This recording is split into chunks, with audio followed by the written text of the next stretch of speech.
Bismillahirrahmanirrahim. Alhamdulillah nahmaduhu wa nasta'inuhu wa nastaghfiruh wa na'udzu billahi min shururi anfusina wa min sayyiati a'malina man yahdihillah fala mudilla lahu wa man yudlil fala hadiya lahu wa ashhadu an la ilaha illallah wahdahu la sharika lahu وأشهد أن محمدا عبده ورسوله صلى الله عليه وعلى آله وأصحابه والتابعين وتابع التابعين ومن تبعهم بإحسان إلى يوم الدين يا أيها الذين آمنوا اتقوا الله حق تقاته ولا تموتن إلا ولا تموتن إلا وأنتم مسلمون يا أيها الناس اتقوا ربكم الذي خلقكم من نفس واحدة وخلق منها زوجها وبث منهما رجالا كثيرا ونساء واتقوا الله الذي تساءلون به والأرحام إن الله كان عليكم رقيبا يا أيها الذين آمنوا اتقوا الله وقولوا قولا سديدا يصلح لكم أعمالكم ويغفر لكم ذنوبكم ومن يطع الله ورسوله فقد فاز فوزا عظيما أما بعد فإن خير الحديث كتاب الله وخير الهدي هدي محمد صلى الله عليه وعلى آله وسلم وشر الأمور محدثاتها فإن كل محدثة بدعة وكل بدعة ضلالة وكل ضلالة في النار. Ikhwani fi din, a'azakumullah. Kita selesai dari pembahasan tentang perang Badr, yakni Ghazwatu Badrinil Kubra, dijuluki perang Badr al-Kubra karena ada sebelumnya perang Badr yang tidak terjadi peperangan di sana, sehingga yang kedua ini yang terjadi peperangan disebut Al-Badr Al-Kubra. Taib yang selanjutnya adalah Ghazwatu Bani Sulaim bil Kadri dengan sukun dal atau bil Kudri. Perang Bani Sulaim di daerah Al-Kudur. Qala Ibnu Hisham rahimahullah, falamma qadima Rasulullah sallallahu alaihi wa ala alihi wasallam al-Madinah lam yuqim biha illa sab'a layalin hatta ghaza bi nafsihi yuridu Bani Sulaim. Dikatakan oleh Ibnu Hisham rahimahullah, ketika Rasulullah SAW datang ke Madinah dari perang Badr al-Kubra, lam yuqim biha illa sab'a layalin. Beliau tidak tinggal di Madinah kecuali hanya 7 hari saja atau 7 malam saja hingga beliau berangkat lagi untuk berperang. Ghazwah. Dan sudah dikatakan kalau ghazwah berarti Rasulullah SAW ikut di dalamnya. Kalau syariah berarti utusan yang Rasulullah SAW tidak ikut di dalamnya. Maka baru 7 malam beliau tinggal di Madinah dari perang Badr, maka beliau berangkat lagi hatta ghaza binafsihi, beliau berangkat dengan dirinya sendiri bersama pasukannya, yuridu Bani Sulaim, ingin memerangi orang kafir musyrikin Bani Sulaim. Dan beliau istamala 'ala al-Madinah hina idin Siba' ibn Urfatah al-Ghifari. Dan beliau mewakilkan di Madinah untuk memimpin Madinah seorang sahabat yang bernama Siba' ibn Urfatah al-Ghifari. Waqila, dikatakan pula wallahu taala alam, bahwa yang mewakili Rasulullah SAW di Madinah adalah Abdullah ibnu Ummi Maktum. Maka berangkatlah Rasulullah SAW yuridu Bani Sulaim, ingin memerangi Bani Sulaim al-musyrikin yang selalu mengganggu kaum muslimin. Fabalagha ma'an min miyahihim yuqalu lahu al-Kudur. Maka singgahlah atau sampailah Rasulullah SAW ke tempat mereka, yaitu di perairan yang dijuluki dengan perairan Al-Kudur. Ini mata air atau sumber air min miyahim, dari sumber-sumber air mereka yang dijuluki dengan nama Al-Kudur. Faqama alaihi 3 layalin. Thumma raja'a ila al-Madinah. Maka beliau berdiam di sana menunggu sampai 3 hari dalam keadaan mereka tidak berani melawan atau tidak berani datang. Sudah diduduki daerahnya dan ditunggu. Tetapi Bani Sulaim tidak muncul. Mereka melarikan diri dan tidak terlihat sampai ditunggu oleh Rasulullah SAW dan para sahabatnya dari pasukan mujahidin sampai 3 hari, 3 malam. Tsumma raja'a ila al-Madinah, kemudian kembali ke Madinah. Walam yalqa kaidan. Kembali ke Madinah dalam keadaan tidak bertemu kaid, yakni tidak bertemu mereka atau tipu daya mereka. Fa aqama biha baqiyata Syawal wa Dzulqa'dah. Maka Nabi tinggal di Madinah selama bulan Syawal dan bulan Dzulqa'dah. Wa afda fi iqamatihi tilk, dan kemudian ditebuslah dengan fidyah atau dengan tebusan-tebusan seluruh tawanan-tawanan. Jullal asari min Quraisy. Seluruh tawanan-tawanan perang Quraisy semuanya sudah ditebus di bulan-bulan tersebut. Berapa bulan? 2 bulan. Bulan Syawal dan bulan Dzulqa'dah. Atau kalau ditambah 8 hari Rasulullah SAW tinggal, atau 7 hari, 7 lama Rasulullah SAW tinggal di Madinah, berarti 2 bulan 7 hari. Maka fi iqamatihi tilk, di dalam Rasulullah SAW 2 bulan tadi, semua al-asari, semua syariah, semua tawanan-tawanan sudah ditebus. Nah, Ghazwatus Sawiq. Yang berikutnya adalah Ghazwat Sawiq. Demikianlah seringkali disebut dengan ghazwah padahal tidak terjadi peperangan. Dan demikian dalam sejarah-sejarah, dalam sirah-sirah disebutkan dengan perang ini, perang itu, karena innamal a'malu binniyat. Mereka berangkat untuk berperang dan mereka berniat untuk berjihad fi sabilillah. Maka walaupun lam yalqa kaidan, walaupun tidak bertemu musuh, sudah mendapatkan pahala jihad, sudah mendapatkan pahala peperangan fi sabilillah. Sehingga dalam sejarah pun tetap ditulisnya peperangan. Karena menurut mereka juga, menurut manusia secara umum, kalau mereka lari dan tidak berani melawan, berarti menang perang. Bukan begitu? Nah, alaysa kadzalik? Bala. Memang demikianlah keadaannya. Kalau didatangi sukunya, didatangi daerahnya, tetapi mereka melarikan diri sampai ditunggu sehari, 2 hari, 3 hari mereka nggak muncul, berarti mereka sudah kalah perang. Nah, sehingga dijuluki dengan perang Bani Sulaim bil Qudri. Yang berikutnya Ghazwatus Sawiq, perang Sawiq. Disebut dengan Sawiq karena kebanyakan bekal-bekal mereka dalam bentuk sawiq. Sawiq itu adalah gandum yang sudah ditumbuk halus.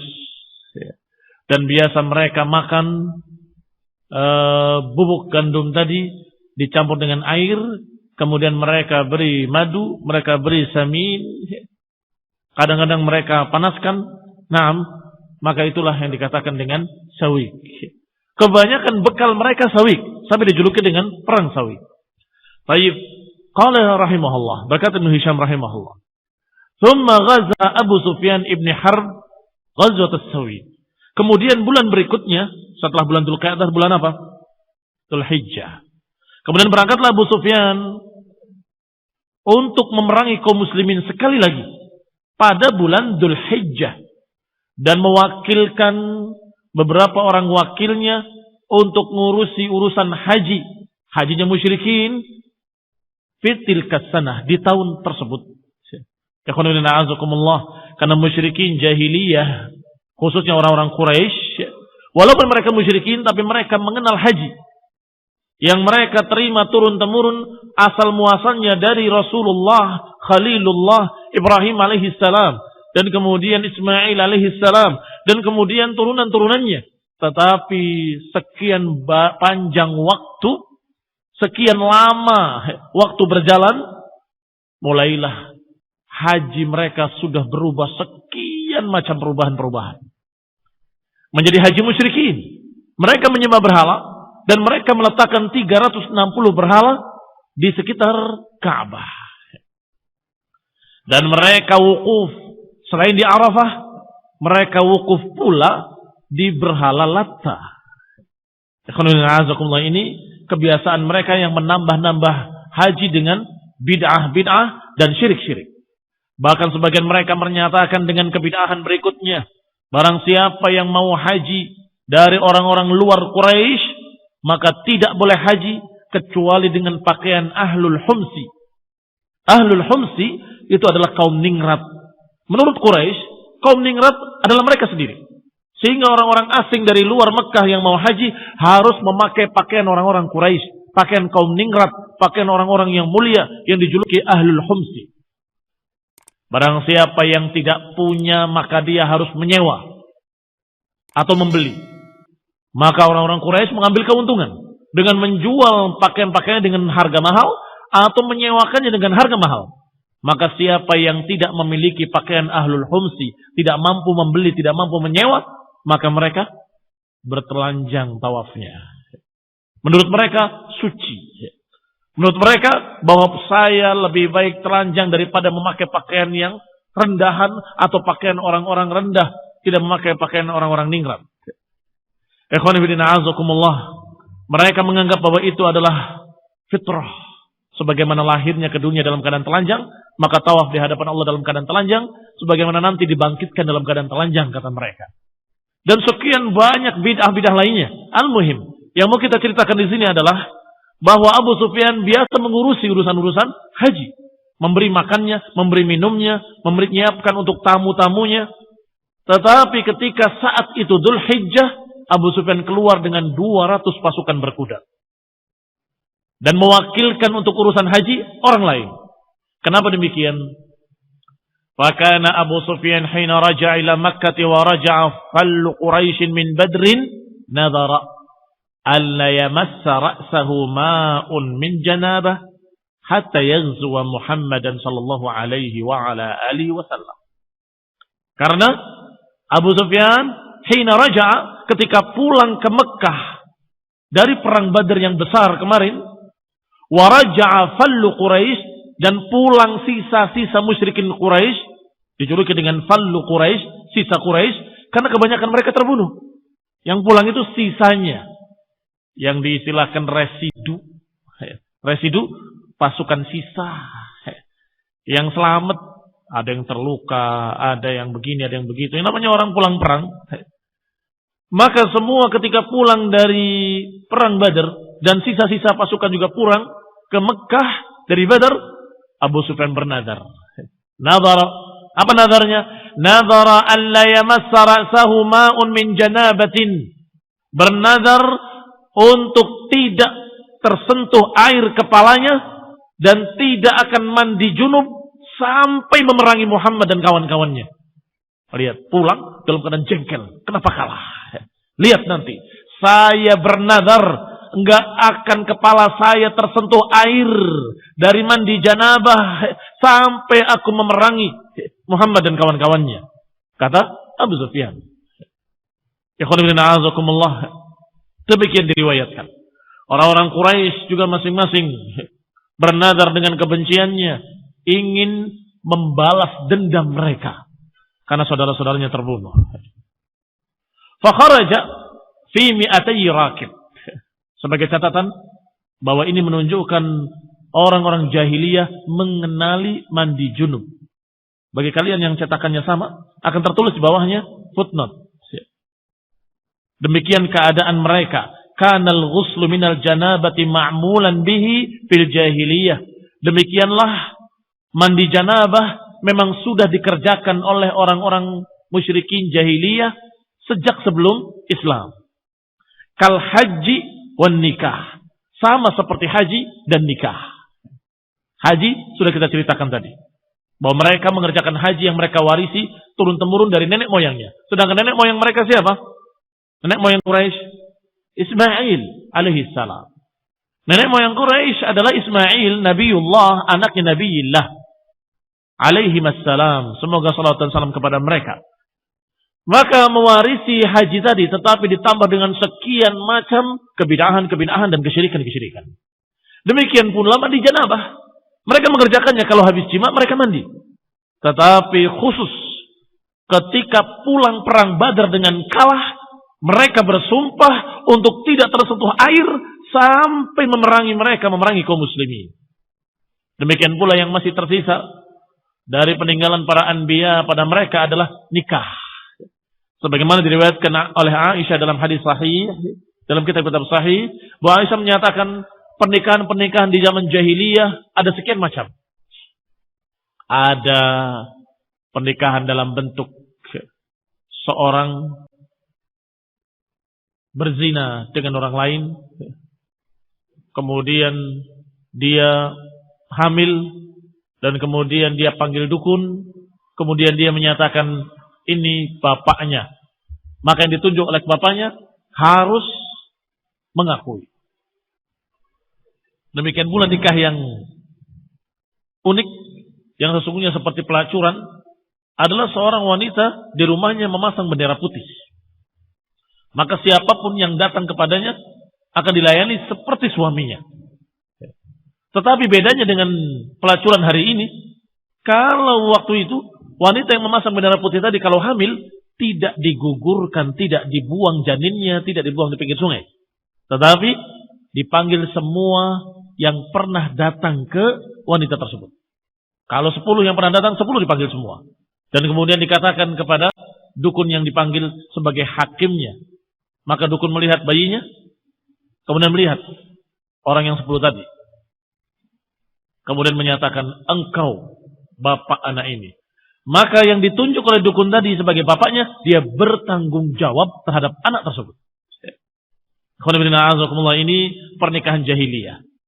Dan pernikahan yang berikutnya adalah pernikahan yang seperti sekarang ini, yakni seperti diajarkan oleh Islam. Seorang melamar anak orang lain, kemudian kalau diterima, ada akad nikah, ada ijab qabul, ada mahar, setelah itu menjadi suami istri. Dan inilah yang kemudian ditakrir, ditetapkan oleh Rasulullah SAW bahwa itu benar. Maka dilanjutkan di zaman Islam. Berarti sejak jahiliyah sudah ada. Sudah ada pernikahan yang seperti zaman Islam. Sudah ada. Hanya saja masih ada bentuk-bentuk pernikahan-pernikahan lain yang merupakan pernikahan jahiliyah yang lebih tepatnya perzinahan. Setelah itu dibatalkan semua perzinahan dan ditetapkan oleh Rasulullah SAW, pernikahan adalah dengan melamar, dengan meminang, dengan ijab qabul, dengan mahar, dengan saksi-saksi. Baik. Kembali kepada ucapan Ibnu Hisham rahimahullah. Fakharaja fi mi'atay rakib. Maka keluarlah Abu Sufyan Ibn Harb dengan 200 pengendara kuda. Rakib, pengendara. Min Quraisy, dari kalangan Quraisy semuanya.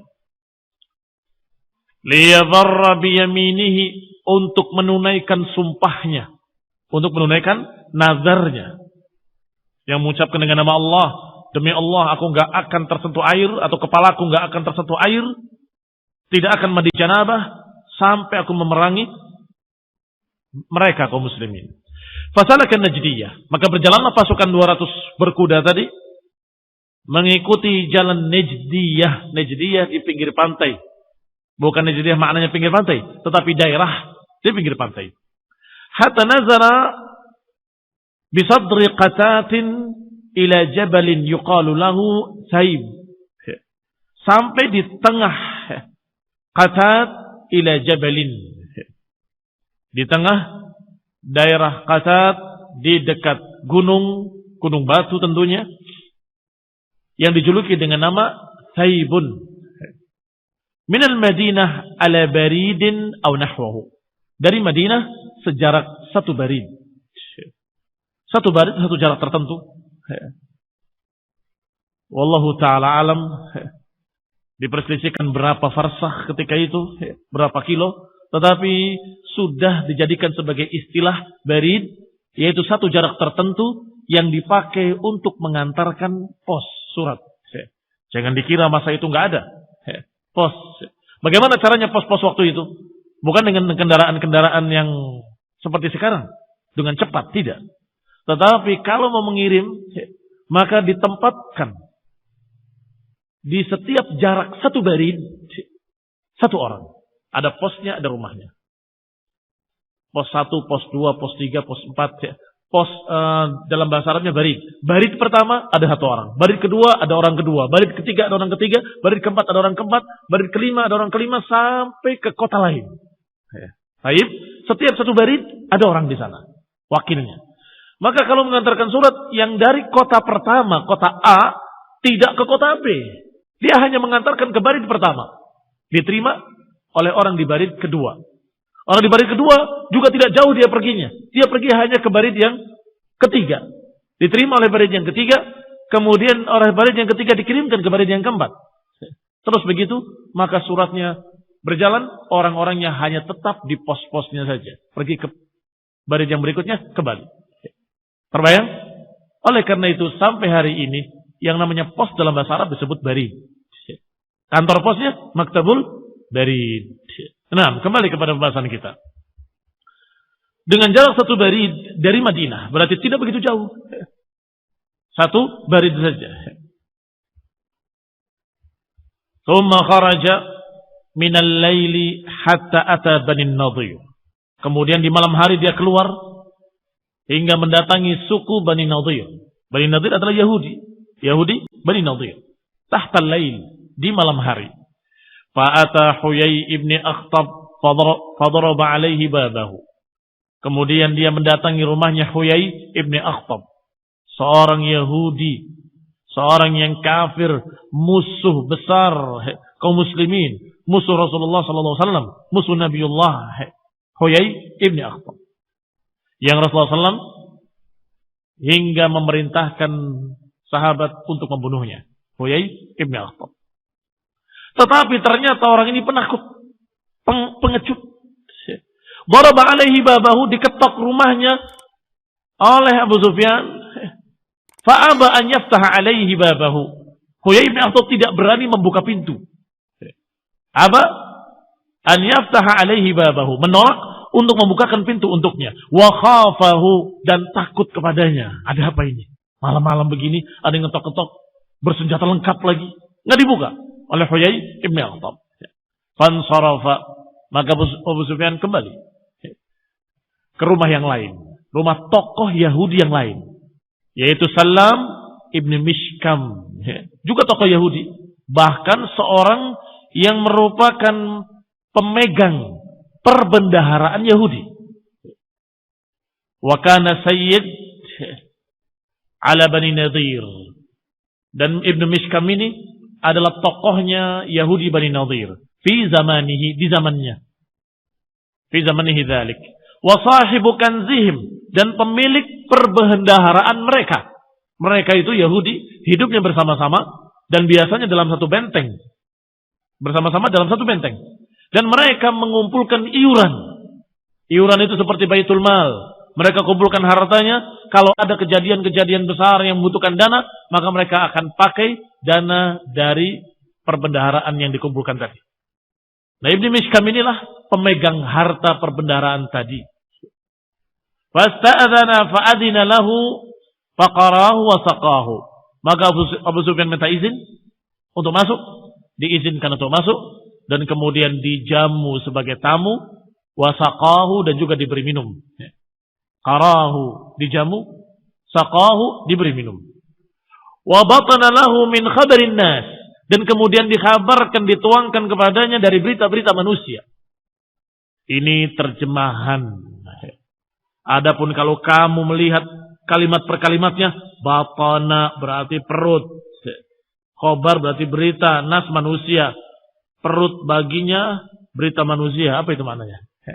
Nah, batana mengeluarkan seluruh apa yang isinya, isi yang ada pada perutnya, pada dirinya, dikeluarkan semuanya, dituangkan dari berita-berita manusia. Itu makna batana lahu min khabarin nas. Kalau yang cetakannya sama, ada dalam footnote-nya. Disebutkan dalam footnote-nya. Yang ketiga, batana lahu min khabarihim ay a'lamahu sirrahum, menyampaikan semua rahasia-rahasianya.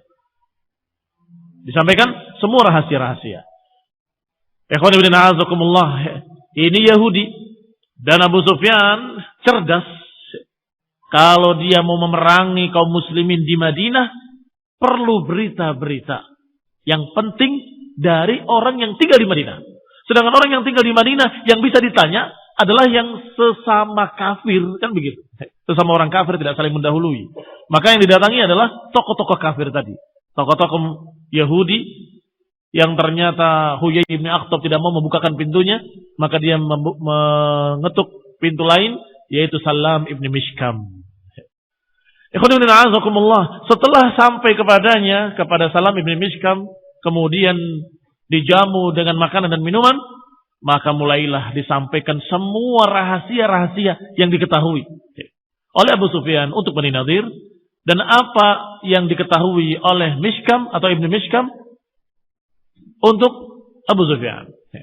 Thumma kharaja fi aqibi lailatihi hatta ata ashabahu. Kemudian keluarlah dia fi aqibi lailatihi, di belakang malam tersebut. Di belakang malam artinya sudah penjuru akhir atau sudah akhir-akhir malam, sudah mau subuh. Baru dia pulang. Hatta ata ashabahu, hingga kembali menemui pasukannya, sahabat-sahabatnya. Fa ba'atha rijalan min Quraisy ila al-Madinah. Maka diutuslah beberapa orang dari kalangan Quraisy ke Madinah. Fa'atau nahiyatan minha yuqalu laha al-Urayd. Orang-orang tadi diutus untuk datang ke Madinah, kemudian mendatangi dari sisi Madinah yang dijuluki dengan daerah Al-Urayd. Salah satu sisi Madinah dijuluki dengan daerah Urayd. Kenapa datang ke sana? Beritanya sudah didapat dari Salam ibn Mishkam bahwa kalau kamu masuk Madinah dari sini lebih aman. Nah, itu perlunya bertanya kepada tokoh-tokoh Yahudi tadi. Fakharaju fi aswarin min nakhlin biha. Maka mereka pun keluar dari daerah atau dari pagar atau sur min nakhlin biha, dari pohon-pohon korma. Wa huwa jama'atun nakhl, yakni aswar min nakhl, berjajarnya pohon-pohon kurma di sana. Wa wajadu biha rajulan minal ansari wa halifan lahu. Di kebun kurma tadi mereka menemui, bukan mereka seluruhnya ya, bukan mereka seluruhnya 200 pasukan berkuda, bukan, tetapi utusan tadi, beberapa orang yang diutus oleh pasukan tersebut. Di perkebunan pohon kurma tadi mereka menemui seorang dari kalangan Ansar, seorang muslim, dan juga halifnya yang bergabung bersama dia dalam satu suku, disebut halif. Fi harsin lahuma, untuk mengurusi kebun milik keduanya, sedang mengurusi kebunnya. Faqataluhuma, maka mereka pun membunuh kedua sahabat tadi, kedua orang muslim tadi. Tsumma ansarafu raji'in, kemudian kembali pulang menemui pasukannya. Wa nadira bihimun nas, fa kharaja Rasulullah SAW, maka nadira bihimun nas. Kalimat nadira atau nadiru kalau jamaknya artinya berkumpul. Begitu terlihat ada dua orang muslim terbunuh, maka berkumpullah dengan segera seluruh para sahabat. Dan Rasulullah SAW juga berkumpul bersama mereka, maka Rasulullah SAW memerintahkan untuk mengejar mereka. Fakharaja Rasulullah SAW, maka keluarlah Rasulullah SAW untuk mencari mereka, mencari orang-orang yang membunuh seorang sahabat Ansar dan halifnya. Wasta'mala 'ala al-Madinah Bashir ibn Abdul Mundhir. Kemudian Nabi memerintahkan untuk menggantikan dirinya di Madinah, untuk memimpin Madinah, seorang yang bernama Bashir ibn Abdul Mundhir. Hatta balagha Qarqar al-Qudar. Dikejar mereka sampai ke daerah Qarqarat al-Qudar atau Qarqarat al-Qudri. Inilah kenapa perangnya disebut perang Qudr. Nah, atau lebih terkenalnya perang Sawik. Tsumman sarafa raji'an wa qad fatahu Abu Sufyan wa ashabuh. Kemudian setelah sampai di sana tidak menemui apa-apa, maka kembalilah pasukan tersebut ke Madinah dan sudah hilang Abu Sufyan dengan pasukannya, dengan 200 pasukannya. Wa qad ra'au azwadan min azwadil qaum. Sudah hilang mereka dan tidak tersisa kecuali azwad al-qaum. Apa azwad? Bentuk jamak dari zad. Ma makna zad? Naam, zad adalah perbekalan. Perbekalan mereka buang.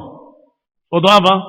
Untuk mempercepat lajunya kendaraan mereka. Untuk mempercepat lajunya kuda-kuda mereka. Sehingga yang berat-berat, karung-karung yang berisi sawik tadi dibuang semuanya.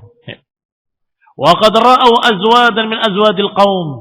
Maka ketika kaum muslimin mengejar mereka tidak mendapatkan mereka, mereka mendapatkan sisa-sisa perbekalan mereka yang dibuang. Min azwadil qaum. Qad tarahuha fil harthi, sudah mereka buang di perkebunan tersebut.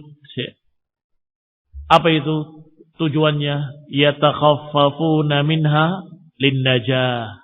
Yatakhaffafuna minha artinya mereka memperingan kuda-kuda mereka linnajah untuk menyelamatkan diri. Berarti khonibina azakumullah musyrikin hanya sok saja berangkat dengan semangat, ternyata ketika sudah dihadapi oleh kaum muslimin lari. Itu kebiasaan mereka. Lari, tidak tersisa sampai berbekalan mereka buang semua untuk mempercepat laju kuda-kuda mereka. Qala al-muslimun hina raja'a bihim Rasulullah SAW, ketika pulang kaum muslimin bersama Rasulullah SAW, mereka berkata kepada Nabi sallallahu alaihi wasallam, "Ya Rasulullah, atatma' lana an takuna ghazwatan?" Ya Rasulullah, apakah kau juga berkeinginan kalau ini sudah dianggap ghazwah, sudah dianggap perang? Qala na'am, kata Nabi, iya, kita berharap kalau ini sudah dianggap sebagai perang. Qanibina azakumullah, lihat ya. Perbedaan musyrikin dengan muslimin. Musyrikin dalam keadaan mereka semangat di awalnya dengan ucapan sesumbar, ucapan yang sok tinggi, ternyata takut lari. Sedangkan kaum muslimin sebaliknya, berangkat dengan semangat, tapi ketika tidak terjadi perang kecewa. Wah, sayang sekali tidak terjadi peperangan. Kenapa? Khawatir tidak dicatat sebagai perang karena tidak merasa perang. Yang kedua, tidak mendapatkan syahid.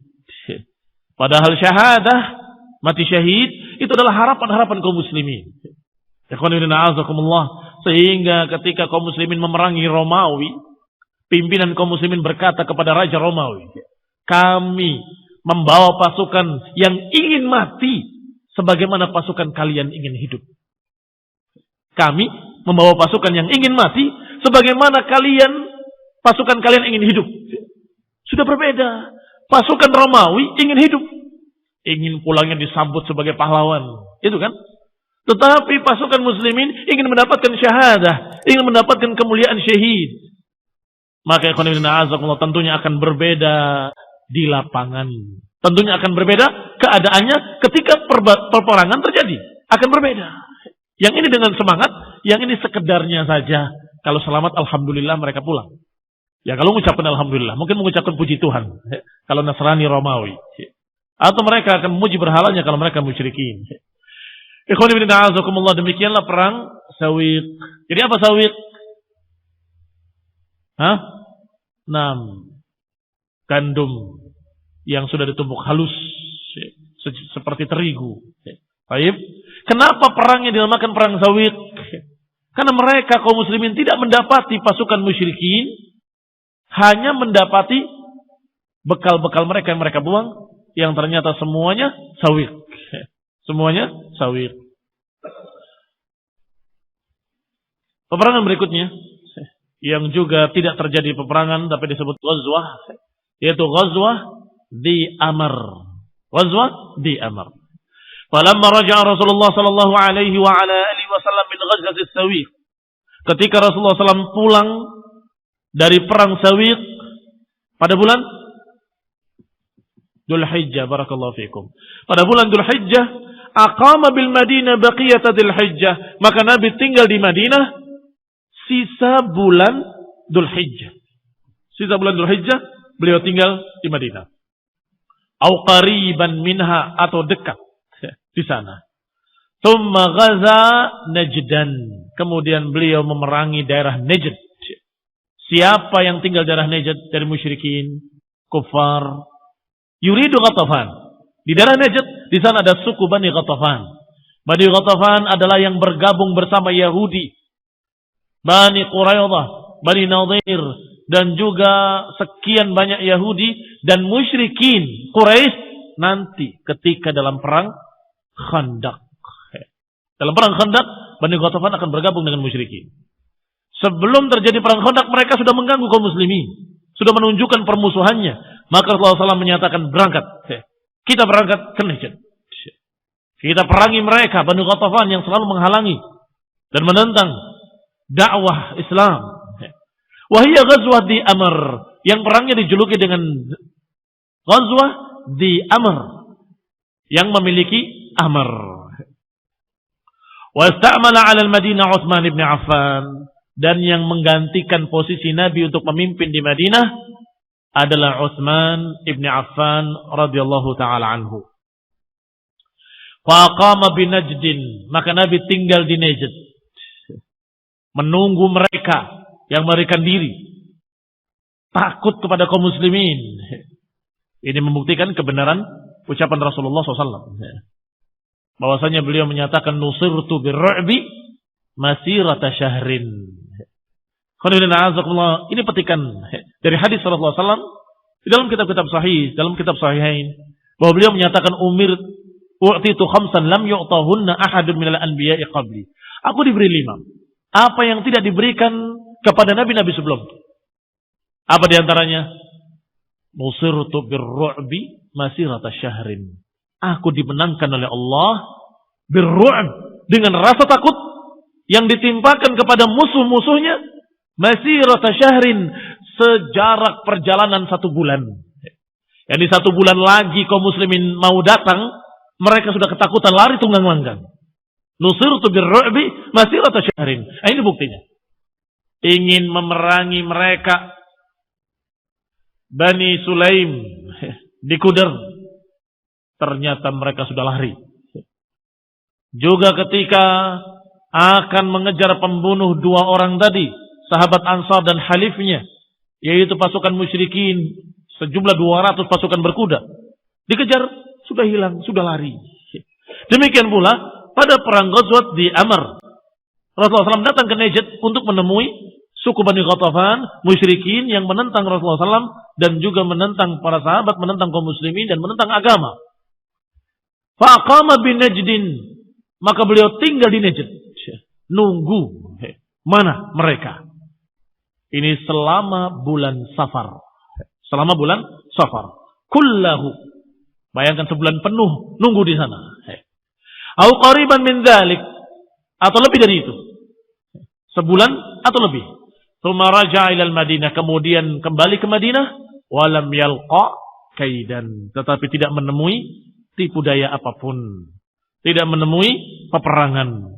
Falabitha biha syahrul Rabiul Awal kullahu, maka Nabi pun tinggal di Madinah selama bulan Rabiul Awal seluruhnya, au illa qalila, atau kurang sedikit. Nah, perang berikutnya Ghazwat Furu', atau dengan pendek tidak panjang, Ghazwat Al-Furu' min Bahran, di daerah Bahran. Thumma ghaza Rasulullah SAW yuridu Quraisyan. Kemudian Nabi pun berangkat lagi dengan pasukannya untuk berperang. Kali ini ingin memerangi Quraisy. Dan seperti biasanya beliau mewakilkan di Madinah seorang yang memimpin kaum muslimin di Madinah, yaitu Ibnu Ummi Maktum radhiyallahu taala anhu. Maka beliau setelah mewakilkan Ibnu Ummi Maktum, yakni Abdullah Ibnu Ummi Maktum, muadzin Rasulullah SAW, untuk memimpin di Madinah, Rasulullah berangkat dengan pasukannya. Yuridu Quraisyan, ingin memerangi Quraisy. Hatta balagha Bahran, sampai mencapai daerah Bahran.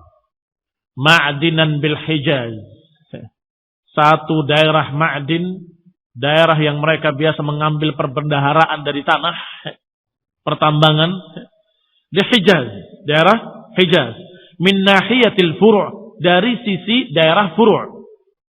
Faqama biha, beliau tinggal di sana syahrul Rabiul Akhir, beliau tinggal bulan Rabiul Akhir sampai Jumadil Ula. Tsumma raja'a ila al-Madinah wa lam yalqa kaida, kemudian kembali ke Madinah dalam keadaan tidak menemui kaida, tidak menemui tipu daya mereka. Artinya tidak terjadi peperangan. Ikhwan fillah a'azakumullah, musyrikin tadi 200 pasukan Quraisy, pasukan berkuda lagi, datang ke Madinah, mengganggu kaum muslimin, membunuh seorang Ansar dan halifnya. Berapa lama tinggal di situ? Berapa bulan? Atau berapa minggu? Hanya berapa jam saja. Iya kan? Dia tinggal dalam keadaan malam, dia datang menemui Huyai bin Akhtab, dibukai pintu, kemudian menemui Salam bin Mishkam, sampai ketika hampir subuh kembali ke pasukannya, dan kemudian diutus pasukannya, habis membunuh 2 orang, balik kemudian lari pulang. Kayak anak kecil. Kayak anak kecil. Gayanya mau berantem, tapi habis nyenggol dikit lari. Adapun Rasulullah SAW sampai dari Hijaz. Di mana itu Hijaz? Antara Mekah Madinah. Bayangkan sudah dekat sekali dengan Mekah. Dalam keadaan mereka tidak mau keluar untuk melawannya. Tidak mau keluar untuk melawannya. Kalau kaum muslimin masuk, nanti yang akan terjadi tidak bisa terpisah antara pasukan perang dengan orang yang tidak ikut perang. Ia akan tercampur kalau di kotanya. Tidak bisa terpisah antara wanita, anak-anak, dan orang-orang tua. Tapi kalau di dekatnya di pinggir kota, menunggu, dan mereka tahu. Kalau mereka berani, mereka akan keluar dan melawan. Dan niscaya yang keluar hanya pasukan perangnya saja.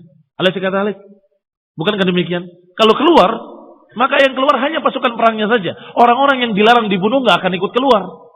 Anak-anak, perempuan, orang-orang renta, orang tua, atau orang-orang yang nggak ikut-ikutan. Saya nggak ikut-ikutan, nggak akan berangkat. Tetapi kalau dimasukin, akan tercampur semuanya. Makanya yang menjadi jawaban, kenapa kau nunggu di luar? Kata mereka, kata orang-orang kafir, kalau berani kan mestinya nyerang, masuk ke dalam nanti.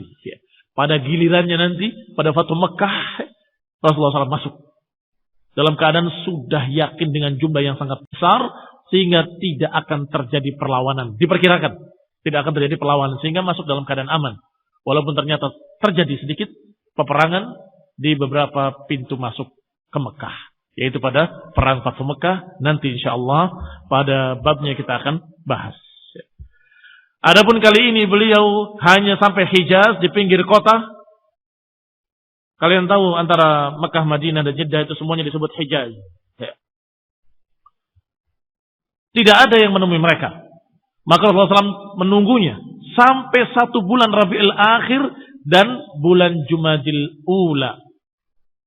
Ternyata tidak ada perlawanan. Raja'a ilal Madinah walam yalqa kaida. Beliau kembali ke Madinah, tidak menemui kaida. Kalau mereka sumpahnya benar, sumpah tidak akan membasahi kepalaku sampai perang. Kesempatan kan? Harusnya. Kesempatan. Sudah dekat itu muslimin dengan Rasulullah SAW. Kesempatan keluar kalian perang, maka sudah terbayar. Tetapi memang bukan itu tujuannya. Nah, walhamdulillah, Abu Sufyan di akhir ketika dekat Fathu Mekah, sebelum Fathu Mekah, tapi dekat Fathu Mekah, beliau masuk Islam radhiyallahu taala anhu. Dan sungguh-sungguh masuk Islamnya, sehingga beliau setelah itu berjihad fi sabilillah di pihak kaum muslimin melawan orang-orang kafir musyrikin. Sehingga kisah ini jangan sampai menjadikan celak kepada beliau yang sudah taubat dan masuk Islam radhiyallahu taala anhu. Nah, wabillahi taufiq. Naktafi bihadza. Subhanaka wa bihamdika la ilaha illa anta astaghfiruka wa atubu ilaik. Wassalamu alaikum warahmatullahi wabarakatuh.